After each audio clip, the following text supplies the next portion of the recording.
more mobility as well. And this is the roster. BTR with a pure front-to-back comp. RRQ with a dive composition. And Raphael is so good at countering the real-world manipulation that potentially could hinder the movements from the side of Bigetron. That extra movement speed to just move out of that ultimate. That eventually is going to be the factor because it deals the damage, it has the utility as well. It's just so valuable, and denying that away from RRQ Hoshi loses their potential to have a playmaking situation in the game. But both compositions have been set in stone here for RRQ as well as Bigetron Alpha.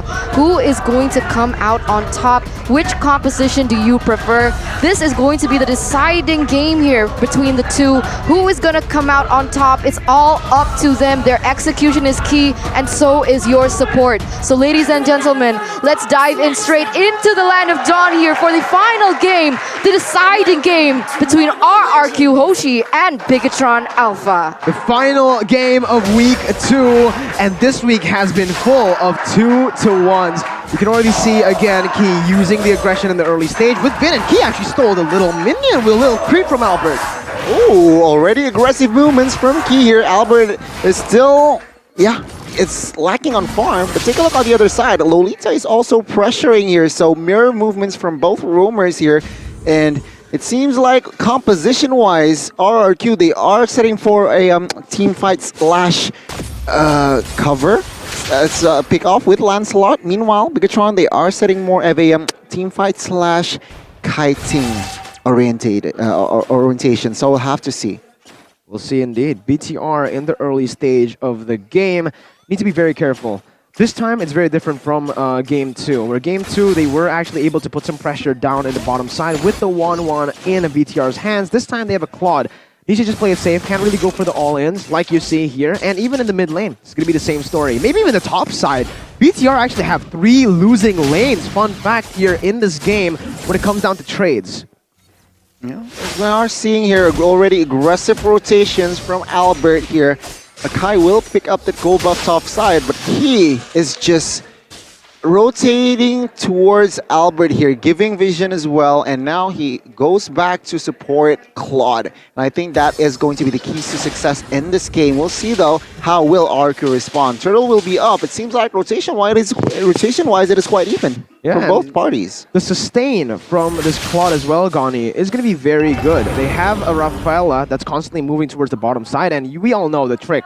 BMI, recall, BMI again to back into lane. Right now, though, it's a setup for the Turtle. The real-world manipulation has already been opened up here by Lemon, but look at the backside. So Rilo is actually able to cancel that out. The Turtle is going to fall into the hands of RRQ Hoshi rather quickly, and R7 is already able to get Sorizo out with first blood. That's the thing. RRQ have, well, they have 3 winning lanes, but the most important one for that neutral objective take was the 2 winning lanes in the top side and in the mid lane. XP lane with the cut that Esmeralda is able to provide with the pressure they put as well. Oh my god! Oh my god, though, the damage coming in from Vin. Wow. Very aggressive plays here, but it's not going to be a kill for Skylar, but Vin instead. If you take a look at the minimap, actually, the 1-1 Scholar was waiting for the BMI, was waiting at the BMI and then for the engage. So again, a very, very good mechanics, a very good game sense there from the side of Skylar. Now, Bigetron, they are behind here. They lost the turtle and it seems like an engage. Yeah, Numnon Blast already hitting onto Key. The real-world manipulation opened up by Lemon as well, but the damage is just too much for Key to handle, and he is going to be taken down. Already 3 kills for the side of RRQ Hoshi in the 3rd minute. Marky has the Blazing Duet. They can actually look for the kill onto 1-1 as Max has placed himself in a position to do so, but both of the teams just backing off for now. We're taking a look at the emblems though, Donnie. Wow, Lolita here once again, not once again, but Vin, he opted for a little bit of everything here with cooldown reduction, but man, outside. Uh-oh, Albert nearly got a kill there onto Marky. He was quick with the recall though, but now Max here looking for a sandwich onto Skylar. Will he be able to get out here? But you can see that the damage from Albert is just too much. He is going to be able to take Marky down, and that is going to be it. But look at this, Numnon Blast. Just to zone them away. Already some cheeky plays here coming in from RRQ Hoshi. Very good early stage plays by both of the teams. Even Max getting that pick, but the thing is, was really worth it for BTR. RRQ Hoshi were able to get the better trade there because Albert picked up the kill, and for Bigetron it was Keith who picked up the kill, not Marky. Marky's sitting at 0-2-1. He has the average, so he can catch up in goal, just really depending on how he plays the rest of this lane out. 4 minutes in, and it's still RRQ Hoshi who has the better setup for the objectives up top because of the Eve in the mid lane, and R7 who's constantly just being such a nuisance up top. Both Bigetron as well as RRQ Hoshi already dancing around this turtle. But look at this once again. Lemon able to open up that real-world manipulation, dishing out the last-minute damage onto Key. We see Max trying to prevent this from happening, but it is going to be Albert with the retribution and going to take it away from Max. Max uses the ultimate to disengage, knowing that he is so low and he doesn't want to feed more onto RRQ Hoshi. But R7 in the top side, the Falling Star Moon lands onto Sorizo. Albert already in the bush. Are they going to go for it? Sorizo! Is he going to make this out alive? But the answer is no. He receives too much damage, and another pickoff centered for RRQ Hoshi. Good conversion after getting the turtle straight up to that top side, and Marky might be next. He is taken very, very low. Last weakness point not taken just yet, but I don't know. Max didn't use... Oh, wait a minute. Moreno. Oh, Moreno! He's going to be taken down. Albert just being so insane, but the Numenon Blast is going to hit onto Marky. Marky is going to be taken down. Another pickup on the board for RRQ Hoshi as they are looking for blood here in game number 3. RRQ absolutely dominating Bigetron Alpha with their pick composition in the early stage. Even, wait, Max got the retribution in, but Max, he's stuck. He's stuck. He has the heavy spin. He gets out for a while, but he's going to be walled there. All right. R7's there. Okay. And there they get back. They get back. There you go. Wow. Max stole away the orange ball. Aggressive movements already from RRQ. Minute number 6 already establishing a 4,000 gold lead. Take a look at the items here. Yves taking no time and providing the slow effects on that Ice Queen Wand, and again, yeah, 1-1, comfortable farm here with Corrosion and DHS very, very soon. But apart from that, it seems like Esmeralda here, 2 items already, so a very fast income from side of RRQ. Bigetron, they need to catch up.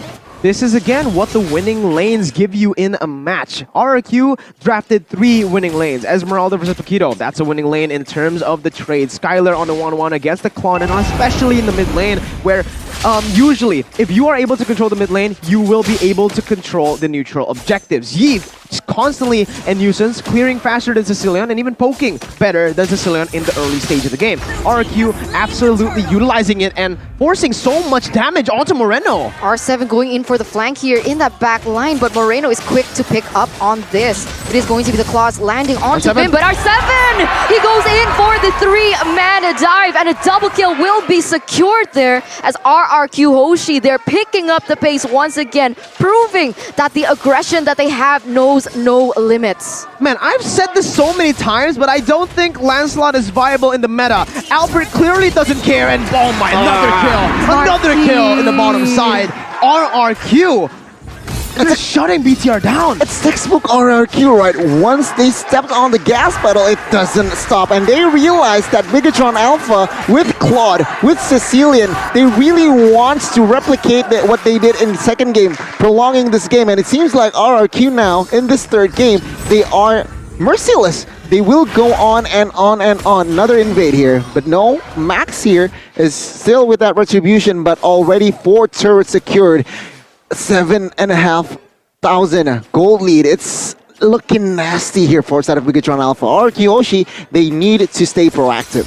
They need to stay proactive here, but look at this. The real-world manipulation already opened up. He is going to be able to zone out Bigetron Alpha away and even dish a little bit of amount of damage. But oh my god, the Numenon hits onto 2 members, and there you go. Bye-bye, Bigetron Alpha. Double kill has been secured by Albert. Another clean 2-0 for RRQ and BTR. Chorizo, he pushed in that bottom side. He still can't get a trade because of R7's rotation, and Skylar picks up the tier 2 in the mid lane.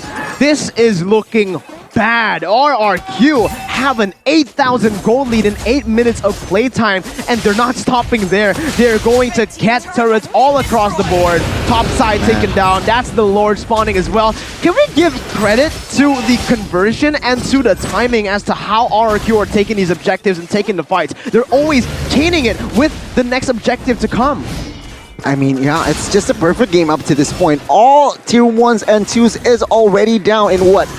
8 minutes earlier, but now Lord can max steal. Yeah, Numeron Blast was already used there, but Max is going to steal the Lord from RRQ Hoshi. But look at this, R7 here in the backside as the crossbow of Tang will be popped up, and Max is going to fall for that movement. But what?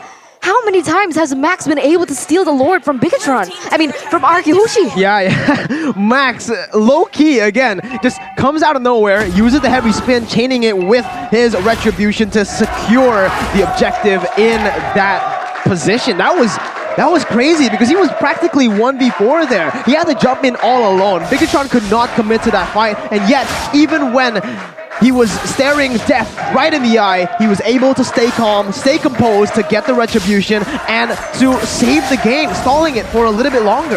Yeah, I mean, he bought time for his team, right? Remember, again, Claude and Cecilia needs those time, needs those item, but top side. Yeah, already so much burst placed onto R7. He is trying to maneuver away though, and he does get out. But it is going to be the tower falling for Bigetron Alpha as one by one, they're looking for anything that they can get their hands onto.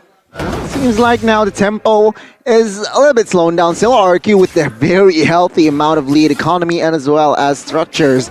But with that Lord steal, Bigetron can breathe for a while here, and it seems like, yeah, they are still somehow figuring things out on how to win. Looking at their composition key here, being taken down 5 times already, he cannot open vision as freely because it's just getting all in by the side of RRQ, and that is not a good trade for the side of Bigetron. It seems like RRQ understands that how to punish Key is just go hard on him when he is trying to open map, open vision, and now a minute left on the second Lord, the enhanced Lord, and Bigetron is nowhere near to turn this game around. Item-wise here, yeah, very comfortable, but bot side. They know Chorizo is isolated here in R7. They're gonna go for it. Albert already quick onto the follow-up as Lemon is there as well. Will Chorizo be able to make it out alive? But oh my god, he does! He does! He buys more time for the side of Bigetron Alpha to actually go, but look at this! The weakness points are going to be popped up here, but even before that, Skylar is going to claim that kill onto him first. It looked bad, right? It looked bad because Chorizo was caught all alone, and RRQ were able to actually finalize and get that kill. But if you take a look at what the other members of BTR were doing, it created space. BTR had some space for Moreno to go and farm. He finally has some stacks in that top side. Is it enough though? That's the question. 7 seconds on the Chorizo, so it's not that crazy. It's not that bad for Bigetron Alpha, losing a member in the bottom side, but also getting some space back for the team. Seems now Lord Enhanced now is spawning. RRQ is still on the high seat. They are very comfortable here. And yeah, I think it's now realizing that they made a mistake in the first Lord. It seems like all RRQ members will cover Albert now. Yeah, they have to zone Max away. The real world manipulation already opened up. It is going to work though. Okay, I thought Skylar was going to be caught in a bad situation. They are going to be able to claim this Lord freely, as Vin gets taken a little bit low, but not enough to take away his life, and that was a clean setup from the side of RRQ Hoshi. 10,000 gold lead already into the hands of RRQ Hoshi. They secured the Evolved Lord with a great setup, again using that real-world manipulation facilitated by Lemon, who is not stingy at all when it comes to his resources. He always pops in the real-world manipulation. We've said this multiple times, even against Onyx yesterday in the Royal Derby. He always has the real world down. Yeah, I mean, with that Enchanted Talisman, right, it just helps with the cooldown. Take a look at the damage dealt by Axe. All 5 members from RRQ is sitting at a top 5. Meanwhile, Mike and Friends having a tough time. having a tough time here. So we'll see what RRQ Hoshi have in store for us. You see the real world manipulation landing onto Marky, zoning him away as the real world manipulation was also popped up. So Rizzo here going to be the focus as the weakness points might be popped here, but Albert as well as R7, they're not going to be distracted by Rizzo. They're going to focus on the objectives. They're going to take all these turrets except for that Marky? bottom side. And wow, God. Bigetron Alpha once again still no choice but to defend as fast as they can. Marky already receiving a lot of damage. Is the Numnon Blast going to hit? It's actually going to get cancelled by Rizzo, but he is going to be taken down. Real world manipulation as the crossbow attack also hits its marks. He is going to be 2 members down from the side of Bigetron Alpha. Moreno trying to do what he can with the damage that he has. The Bat Feast does land onto the members, but Moreno, he gets taken down. Nice. Albert is going for more kills, and that is going to be it. That is the story that RRQ Hoshi have in game number 2. Complete dominance. They don't want any replications. They're not taking any chances. And RRQ Hoshi winning it against Bigetron Alpha. Bigetron played that last fight well, but RRQ played that last fight perfectly. Albert on the Lancelot. That dash has no cooldown. Puncture was just reset over and over. The efficiency of Albert and the consistency of Lemon was the end game for BTR. RRQ once again still unbeatable in Season 10, securing a 2-1 victory. It's a tough loss here for side of Bigetron with their momentum from game 2.